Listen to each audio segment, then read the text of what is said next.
This kind of goes with that is, how's their population? Are they going extinct? Are we going to have them for a while, or what? I see no evidence that they're in any danger in population. They exist where they exist. I see no deterioration in their population whatsoever. Yeah, the data that we're seeing is, if you saw the graph that I put together, if you saw the graph that I put together in my presentation, you did see a drop in encounters, while we still see an increase in human population.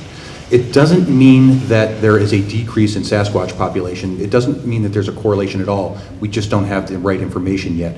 What it is saying is that the encounters are decreasing. So overall, I think that Tom is right, but we need to keep an eye on it. We need to make sure that we're getting the right data to see whether or not they are in trouble or not. Oh my God, I disagree. The population in the wilderness is decreasing dramatically. You saw the figure that Jeff showed about tigers.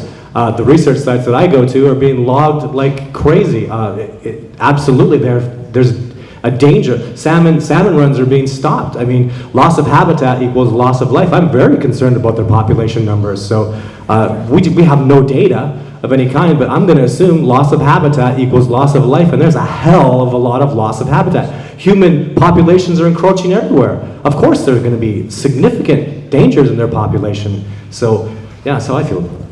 In every study site that I am working, there appears to be evidence of juvenile activity, which would state that there is an active breeding population.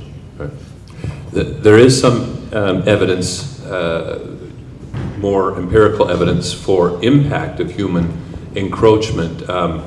Peter Anello, some of you may know, graduated from the University of Colorado and now is a senior technician at Esri and specializes in GIS analyses. And his senior project was actually looking at data in the Pacific Northwest, specifically asking if over time there has been any impact on population growth in the Seattle-Tacoma metropolitan and Vancouver-Portland areas in the distribution of Sasquatch reports. Now obviously any study like that's going to be dependent on the quality of the documentation of those reports, but he had sufficient data that he could demonstrate a real effect that over the past 20 years there has been an increase in altitude and a southerly shift away from those metropolitan areas in the concentration of reports. So, I think it would be naive to think that we are not impacting their habitat and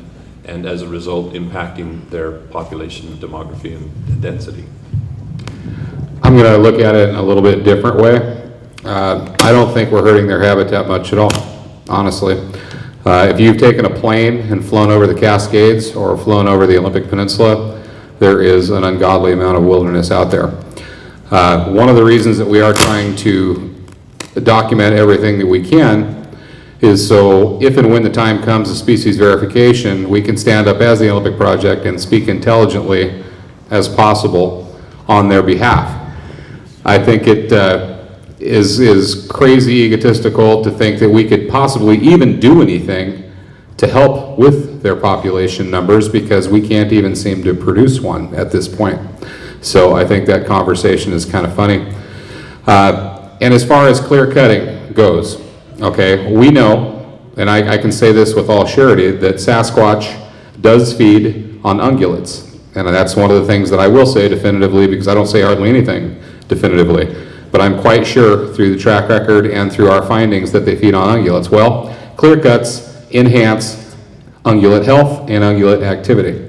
So they're not like the spotted owl. In an old growth forest with a giant canopy, there's not a lot of food. So I kind of look at it as well, or along the lines of look at your deer, look at your bear, look at your elk. Sasquatch lives right out in that environment. And in the Olympic Peninsula and the Cascades, those species are thriving. And there is an enormous amount of land out there. So I, for one, don't think they're in any trouble, and I also don't think there's anything we could possibly do about it if they were. But shortly after this talk, we're going to have a researcher cage match.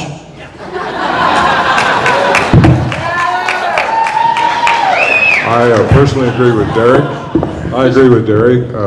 One other thing I'd like to say is I think we are more in danger than they are, the way we're going.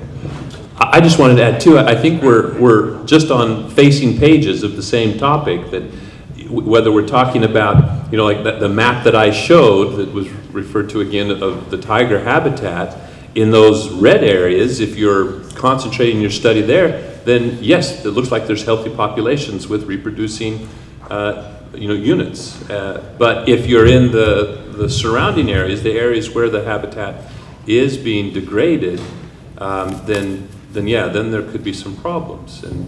But I agree that we've suppressed the normal life history of the forests, and clear cutting in some ways emulates some aspects of those burns and so forth. And so there's two sides to the argument. I don't think we're really up for a cage match yet. I think we're both talking about the same thing for just different ends of the conversation.